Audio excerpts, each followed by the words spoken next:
Hello all, welcome back to snack and meal. இன்னைக்கான recipe கிறிஸ்பியான baby corn 65.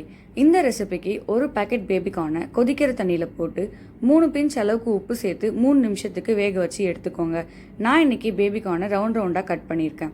Cut பண்ண பேபிகார்னை 2 table spoon cornflour, 2 table spoon அரிசி மாவு, 1/4 spoon அளவுக்கு சிக்கன் 65 மஞ்சத்தூள், 1/2 ஸ்பூன் அளவுக்கு ரெட் சில்லி பவுடர், 1/4 ஸ்பூன் அளவுக்கு மிளகுத்தூள், 1/4 ஸ்பூன் அளவுக்கு கரம் மசாலா, கூடவே 1/4 ஸ்பூன் அளவுக்கு உப்பு சேர்த்து 1/2 ஸ்பூன் அளவுக்கு ஜிஞ்சர் கார்லிக் பேஸ்ட் சேர்த்துக்கோங்க.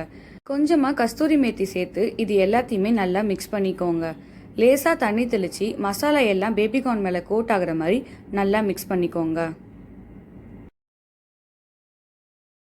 கடாயில் எண்ணெய் நல்லா சூடானதும் பேபிகார்னை போட்டு ஃப்ரை பண்ணுங்கள். மீடியம் ஃப்ளேமில் ஒரு 5 நிமிஷத்துக்கு நல்லா கோல்டன் ப்ரௌன் ஆகிற வரைக்கும் ஃப்ரை பண்ணி எடுத்துக்கோங்க. அவ்வளோதான், கிறிஸ்பியான பேபிகார்ன் 65 ரெடி.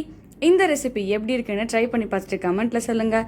இந்த வீடியோ உங்களுக்கு பிடிச்சிருந்தா லைக் பண்ணுங்கள், சப்ஸ்கிரைப் பண்ணுங்கள், பெல் ஐக்கானை கிளிக் பண்ணுங்கள். இந்த வீடியோவை உங்கள் ஃப்ரெண்ட்ஸ் அண்ட் ஃபேமிலிக்கு ஷேர் பண்ணுங்கள். ஏன்னா any one can cook. Thanks for வாட்சிங் ஸ்நாக் அண்ட் மீல். உங்களை நான் அடுத்த வீடியோவில் சந்திக்கிறேன். பாய்.